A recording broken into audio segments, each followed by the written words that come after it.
केशवनगर राज्य के एक छोटे से गांव में आदित्य नाम का एक मेहनती किसान रहा करता था। आदित्य के परिवार में उसके माता पिता के अलावा उसकी एक छोटी बहन भी थी जो कि विवाह के लायक हो चुकी थी। एक दिन आदित्य अपने खेत में हाल चला रहा था कि तभी उसका मित्र कन्हैया उसके पास आकर बोला, अरे आदित्य, तुमने सुना?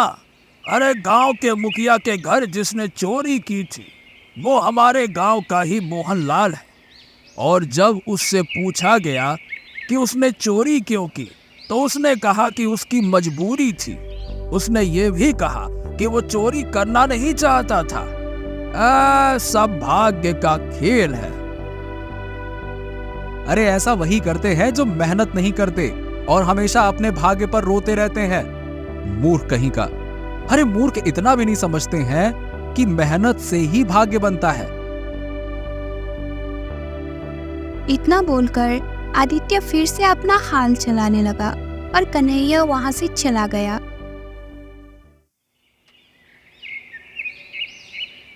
शाम को जब आदित्य अपने घर की ओर जा रहा था तभी उसके कानों में एक साधु की आवाज टकराई। वहीं रुक जाओ। आदित्य ने जैसे ही पलटकर देखा तो उसने देखा कि एक वृक्ष के नीचे एक साधु बैठे हुए उसे देखकर रहस्यमय अंदाज में मुस्कुरा रहे थे।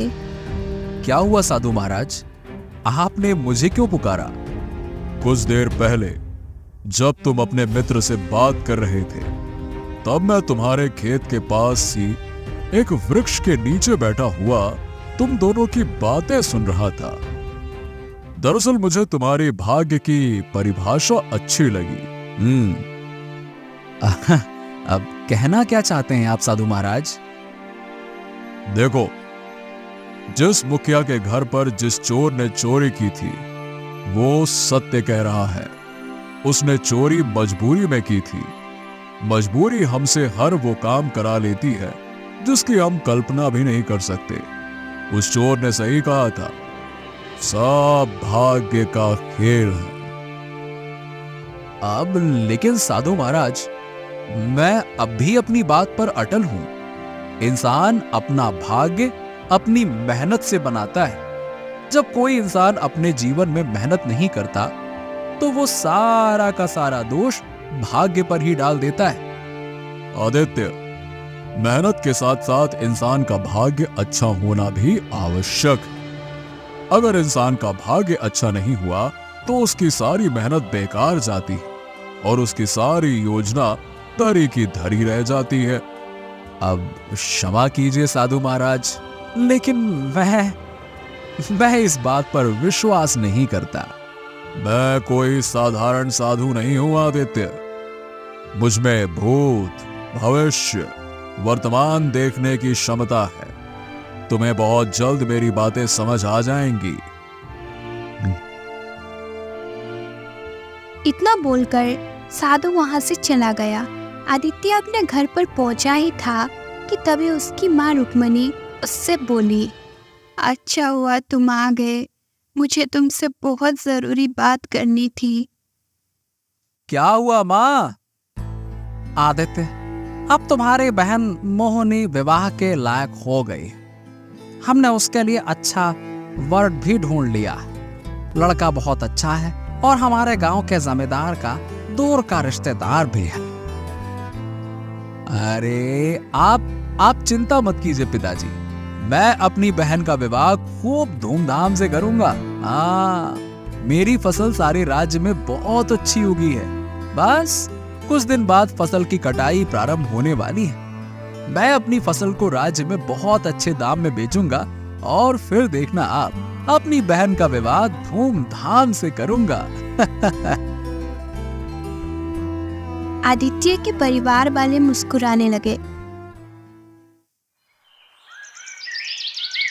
मगर अगले दिन जब आदित्य अपने खेत पर गया तो खेत का दृश्य देखकर वो पूरी तरह से घबरा गया। अरे ये क्या? मेरी फसल में तो कीड़े लग गए। ये कैसे संभव हो सकता है? हे भगवान, मुझे जल्द से जल्द अपने खेत में दवाई छिड़कनी होगी। नहीं तो सब कुछ बर्बाद हो जाएगा। आदित्य उसी दिन अपने खेत में कीटनाशक दवाई छिड़क दी। उसने बहुत प्रयास किया मगर कीड़े लगना बंद नहीं हुआ और आदित्य की फसल बर्बाद हो गई। अपनी मेहनत को इस तरह से बर्बाद होता देख आदित्य उदास हो गया और चुपचाप अपने घर चला गया।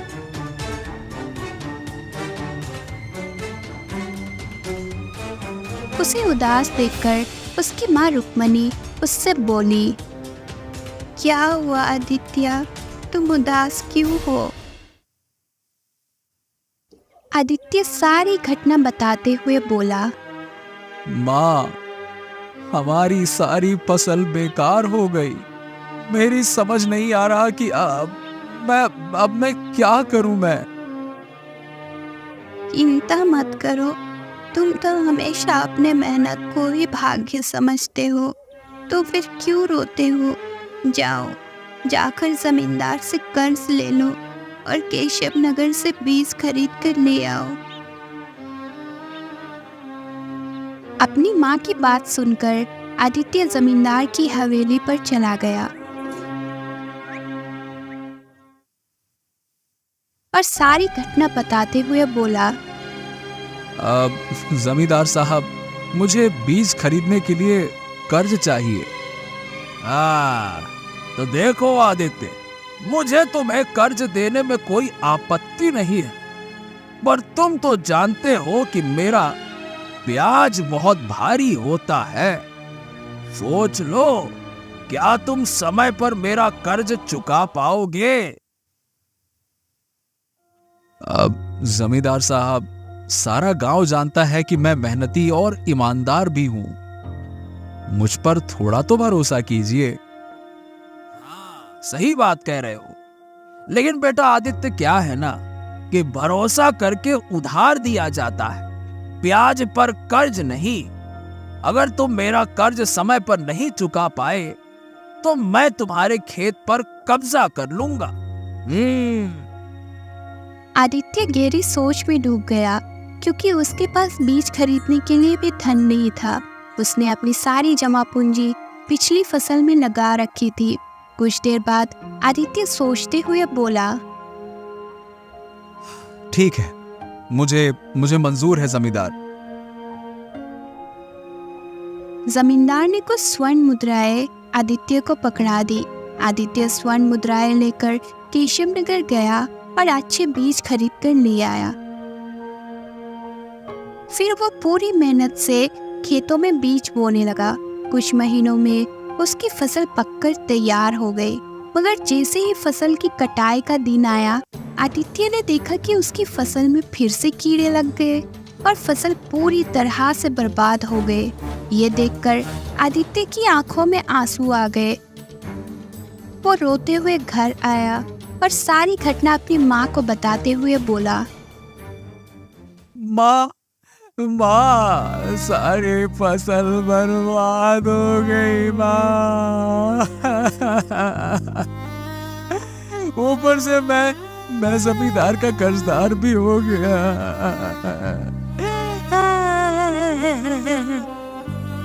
अब हमारी बिटिया का विवाह कैसे होगा?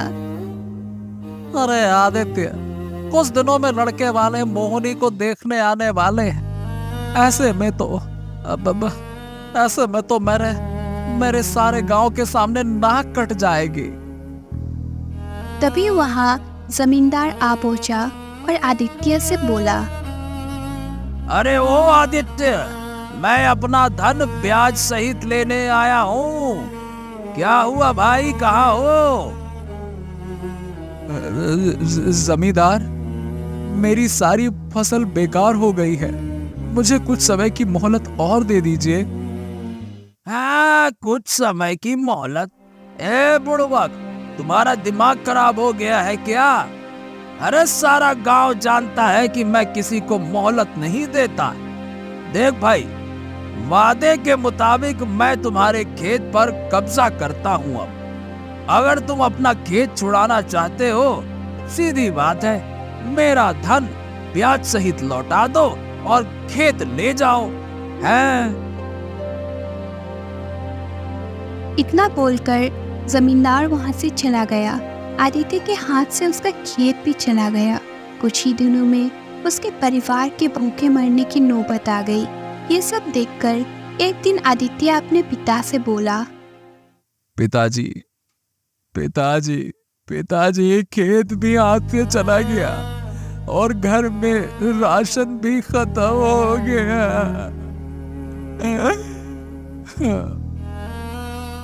बेटा, मुझे लगता है कि हमारे बिटिया का विवाह अब कभी नहीं हो पाएगा। मैंने सुना है कि केशव नगर के महाराज विक्रम बहुत ही दयालु है, तो जाकर उनसे सहायता क्यों नहीं मांगता? आप सही कहती हो माँ। मैं आज ही केशव नगर जाकर महाराज से सहायता मांगता हूँ। आदित्य उसी दिन केशव नगर के राजा विक्रम के महल में जाने ही वाला था, लेकिन संयोग से राजा विक्रम उसे महल के बाहर ही मिल गए। आदित्य ने राजा विक्रम को सारी घटना बताते हुए कहा, महाराज की जय हो, महाराज की जय हो। महाराज, मेरी सहायता कीजिए। मेरे घर में खाने को कुछ भी नहीं है और मेरी बहन विवाह योग्य हो गई है। अच्छा, तो इसमें हम क्या कर सकते हैं? तुम्हारी फसल में 2 बार कीड़े लगे हैं, जबकि आसपास के किसानों की फसल में ऐसा नहीं हुआ। इसका अर्थ ये है कि तुम्हारा भाग्य सही नहीं चल रहा है, और दूसरा ये है कि तुम झूठ बोल रहे हो। महाराज, मैं झूठ नहीं बोल रहा हूँ। मैं कैसे मान लूं कि तुम सच बोल रहे हो? मैं तुम्हारी कोई सहायता नहीं कर सकता। बात खत्म, यहाँ से जा सकते हो। राजा विक्रम की बात सुनकर आदित्य उदास हो गया और अपने गांव की ओर चल दिया। आधे रास्ते में वो एक घने वृक्ष के नीचे बैठ गया और अपने आप से बोला, पता नहीं ये मेरे सुख को किसकी नजर लग गई है। तभी आदित्य की नजर सामने पड़े एक व्यक्ति पर पड़ी, जिसके शरीर से खून बह रहा था। वो तुरंत उस व्यक्ति के पास पहुंचा और देखा कि वो मर चुका है। अरे, ये तो मर चुका है। तभी आदित्य की नजर उसके हाथ पर गई, जहां एक बड़ा हीरा चमक रहा था। अरे, ये हीरा तो बहुत कीमती लगता है। क्यों ना इसे मैं केशव नगर जाकर किसी जौहरी को बेच दूं? इससे मुझे अच्छी खासी रकम मिल जाएगी और मैं जमींदार से अपना खेत छुड़ा सकता हूँ। हाँ। तभी आदित्य के मन में एक आवाज आई, ये गलत है, ये चोरी जैसा होगा। हाँ? क्या? नहीं, ये सही नहीं है। मुझे ऐसा नहीं करना चाहिए। मगर आदित्य के मन में एक दूसरी आवाज आई, अगर मैं इसे नहीं ले जाऊंगा तो कोई दूसरा इसे ले जाएगा। इससे बेहतर है कि मैं इसे बेचकर अपने दुखों का अंत कर लूं। ये विचार आते ही आदित्य हीरा लेकर केशव नगर चला गया और एक जोहरी के दुकान पर जाकर बोला, हाँ, अब ये मेरा हीरा है। इसके कितने दाम मिलेंगे? जोहरी हीरा देखकर चौंक गया और सोचने लगा, ये हीरा तो बहुत ज्यादा कीमती है और इस युवक की हालत देखकर साफ लग रहा है कि ये इसका नहीं है।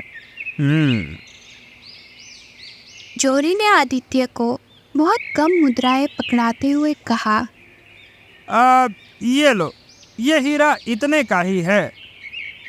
क्या? ये क्या कह रहे हो? ये हीरा तो बहुत कीमती है। लाओ इसे वापस करो। मैं इसे किसी और जौहरी को बेच दूंगा। अरे, तुम्हारा दिमाग खराब हो गया है क्या? अब ये हीरा मेरे पास ही रहेगा।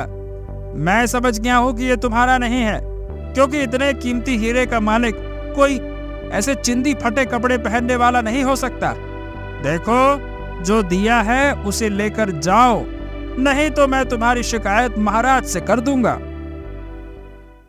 ये सुनकर आदित्य क्रोधित हो उठा और हीरा छीनकर जोरी को धक्का दे दिया। जोरी का सिर दीवार से टकराया और वो वही दम तोड़ बैठा। ये देखकर आदित्य के हाथ पैर फूल गए। हे भगवान, ये मुझसे क्या हो गया? मैंने हत्या कर दी। हे भगवान, अब मैं क्या करूं? तभी वहां एक व्यक्ति आ गया और उसने जोरी को मरा हुआ देखा। साथ ही उसने आदित्य के हाथ में हीरा देखकर सारा माजरा समझ लिया। आदित्य घबराते हुए उस व्यक्ति से बोला, मैंने इसे नहीं मारा। मैंने तो सिर्फ अपना हीरा वापस लिया था जो ये नहीं दे रहा था। मैंने तो उसे धक्का दिया। मुझे नहीं पता वो कैसे मर गया।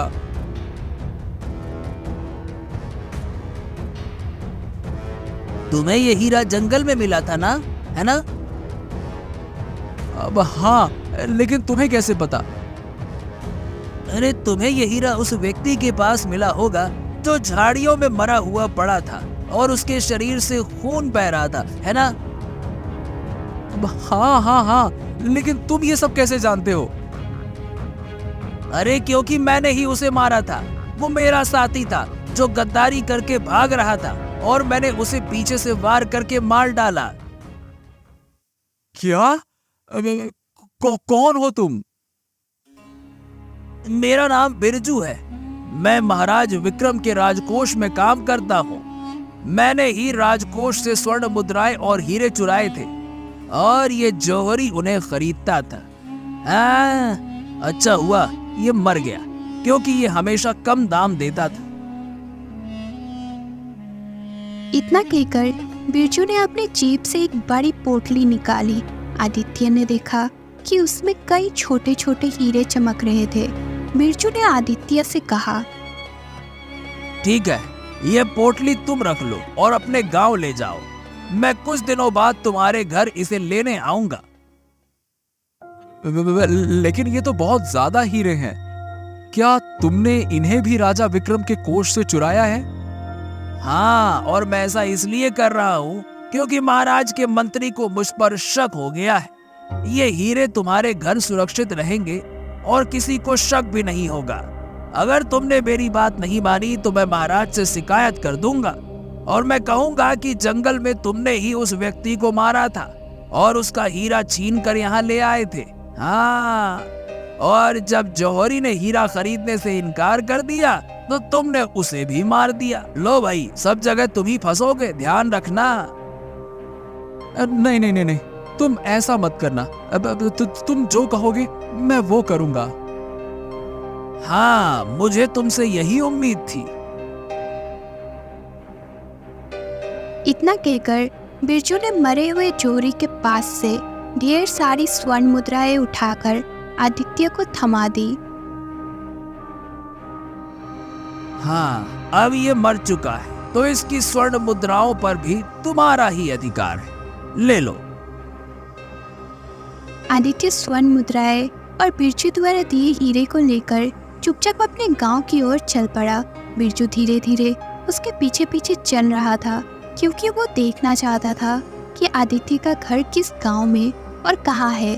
कुछ घंटे बाद आदित्य अपने घर पहुंचा और बिरजू निश्चित होकर वहां से चला गया। आदित्य ने बिरजू द्वारा दी गई हीरे की पोटली छुपाकर रख दी और स्वर्ण मुद्राएं अपने पिता सुखदेव को देते हुए बोला, ये लो पिताजी, महाराज विक्रम ने मेरी कहानी सुनकर मुझ पर तरस खाया और ये स्वर्ण मुद्राएं इनाम के रूप में दे दी। ये तो बहुत अच्छा हुआ आदित्य। इन स्वर्ण मुद्राओं से हमारा कर्ज भी उतर जाएगा, खेत भी वापस मिलेगा और मोहनी का विवाह ही हो जाएगा, है ना?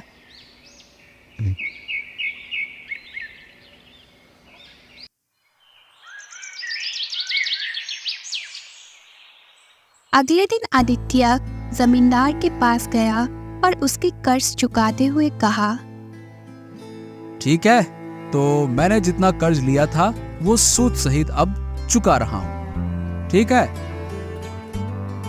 ठीक है भाई, ये लो, आज से तुम्हारा खेत तुम्हारा हुआ। मुझे तो बस अपने धन से मतलब था जो मुझे ब्याज सहित मिल गया। बस बात खत्म।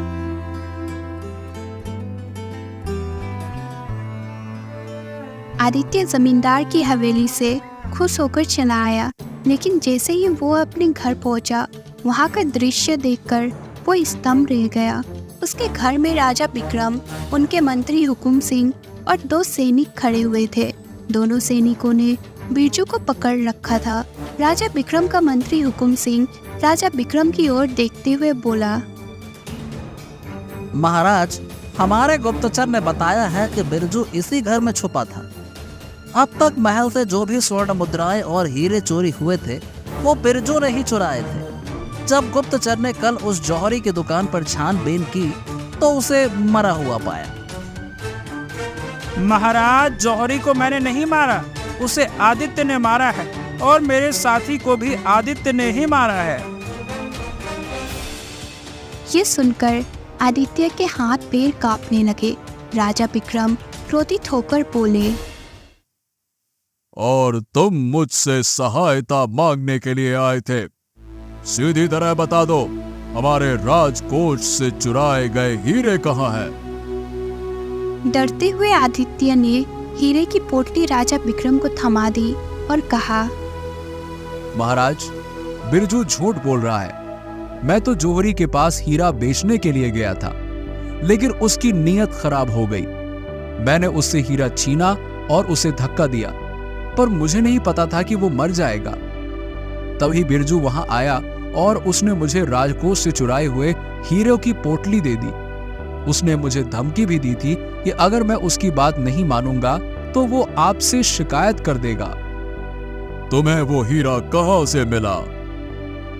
महाराज, जब मैं आपकी सहायता मांगने के बाद अपने गांव लौट रहा था तो मुझे रास्ते में एक मरा हुआ व्यक्ति मिला जिसके हाथ में ये हीरा था। तुम्हें तुरंत आकर हमें सूचित करना चाहिए था, लेकिन तुमने ऐसा नहीं किया। तुम भी उतने ही दोषी हो जितना बिरजू। तुम्हें इसकी सजा मिलेगी। महाराज, मैंने जो कुछ भी किया वो मजबूरी में किया। मेरे परिवार की हालत बहुत दयनीय थी। ये सब बहाने वही लोग बनाते हैं जो मेहनत नहीं करते। जैसे ही राजा विक्रम ने ये कहा, आदित्य को कुछ दिन पहले की घटना याद आ गई। तभी वहां वही साधु आ पहुंचा जिसने राजसमय नजरों से आदित्य की ओर देखा और बोला, क्यों आदित्य, अब समझ में आ गया भाग्य का खेल? साधु महाराज, अब मैं समझ गया। मनुष्य का भाग्य अच्छा होना चाहिए, वरना वो कितनी भी मेहनत क्यों ना कर ले, उसे सफलता नहीं मिलती। आपने सही कहा था कि मजबूरी हमें ऐसे काम करने पर मजबूर कर देती है जिसकी हमने कभी कल्पना भी नहीं की होती। महाराज, इसे छोड़ दीजिए। ये बेचारा भाग्य का मारा है। मैं इसे जानता हूं। ये मेहनती व्यक्ति है और इसका अपराधियों से कोई लेना देना नहीं है। ठीक है साधु महाराज, अगर आप कहते हैं तो मैं इसे छोड़ देता हूं। इतना कहकर राजा विक्रम अपने मंत्री के साथ वहां से चले गए और सैनिक बिरजू को पकड़कर ले गए। देखो, तुम्हारे भाग्य में कुछ समय के लिए बुरा समय लिखा था जो अब खत्म हो चुका है। याद रखना, इंसान की मेहनत जितनी जरूरी होती है उतना ही उसका भाग्य भी महत्वपूर्ण होता है। इतना कहकर साधु वहां से चला गया। साधु की बात सही निकली। कुछ महीनों बाद जब आदित्य ने फसल बोई तो उसकी फसल बहुत अच्छी हुई और राज्य में सबसे अच्छे दामों में बिकी।